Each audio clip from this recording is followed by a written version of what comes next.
Hello friends, வணக்கம். Welcome to Chitra's cooking. இந்த தயிர் சாதமும் ஊறுகாய்ங்க, யாருக்கெல்லாம் இந்த ஃப்ளேவர், இந்த சாப்பாடு ரொம்ப பிடிக்கும் அப்படின்றத கமெண்டில் கண்டிப்பாக சொல்லுங்கள். இந்த தயிர் சாதத்துக்கும் இந்த கெடாரங்காய் ஊறுகாய்க்கும் டேஸ்ட்டு சும்மா சூப்பராக இருக்குங்க. இது செய்முறை எப்படி அப்படின்றத பார்க்கலாம் வாங்க. இப்போ ஒரு கெடாரங்காய் வந்து தண்ணியில் நல்லா வேக வச்சு எடுத்துக்கணுங்க.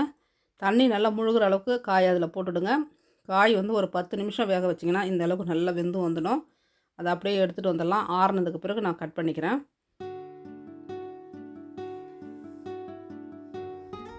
பாருங்கள், நல்லாவே ஆறி வந்துடுச்சு. இப்போ நான் கத்தியால் வந்து கட் பண்ணி எடுத்துக்கிறேங்க.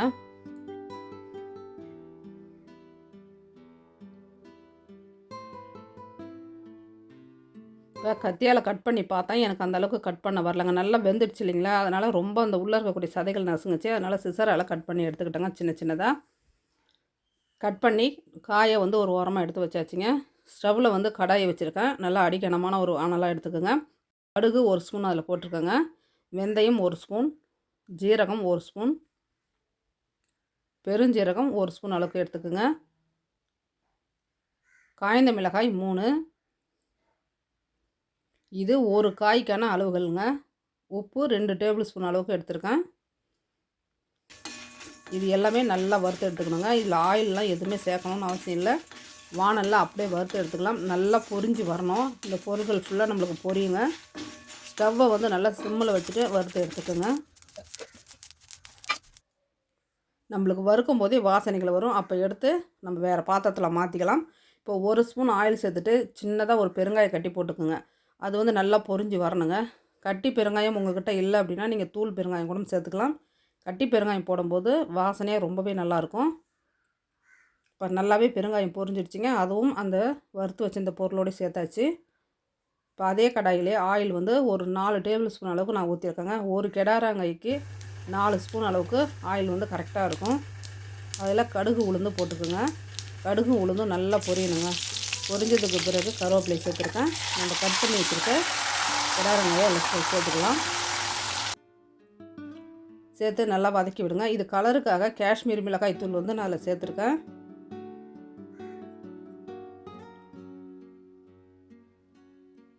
எவ்வளோ கலர்ஃபுல்லாக இருக்குது பாருங்கள். ஒரு 3 ஸ்பூன் அளவுக்கு போட்டுக்கலாம். இது காரம் வந்து கொஞ்சம் கம்மியாக தாங்க இருக்கும்.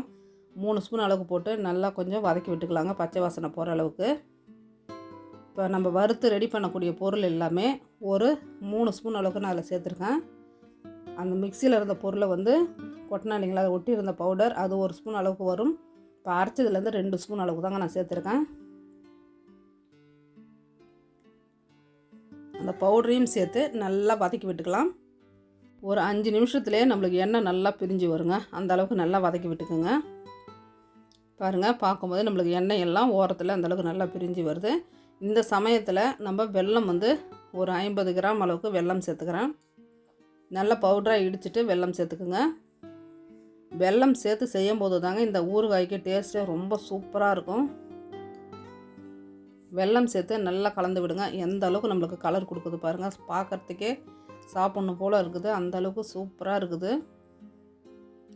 டேஸ்ட்டும் நம்ம சொல்லவே தேவையில்ல, அந்த அளவுக்கு அருமையான டேஸ்ட்டாக இருக்குங்க இந்த கெடாரங்காய் ஊறுகாய். கண்டிப்பாக நீங்கள் வெல்லம் சேர்த்து செய்யுங்க.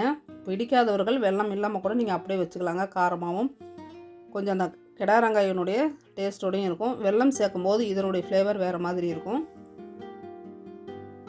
இப்போ நல்ல கண்ணாடி பவுலு இல்லை பீங்கான் பாத்திரம் கழுவி காய வச்சுட்டு ஈரம் இல்லாமல் இருக்கணுங்க.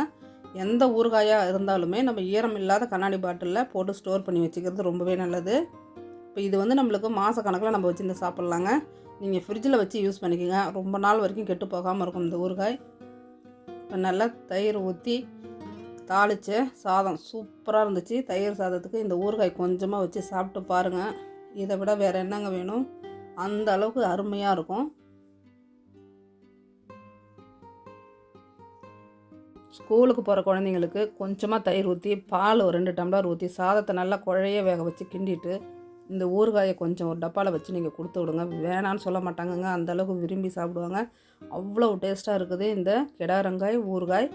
இந்த ஊறுகாயை நீங்களும் கண்டிப்பாக ட்ரை பண்ணி பாருங்கள். உங்களுக்கும் ரொம்பவே பிடிக்குங்க. இந்த வீடியோ உங்களுக்கு பிடிச்சிருந்ததுன்னா லைக் பண்ணி, ஷேர் பண்ணி, சப்ஸ்கிரைப் பண்ணுங்கள். என்னோடய சேனலை தொடர்ந்து பாருங்கள். தேங்க்யூ.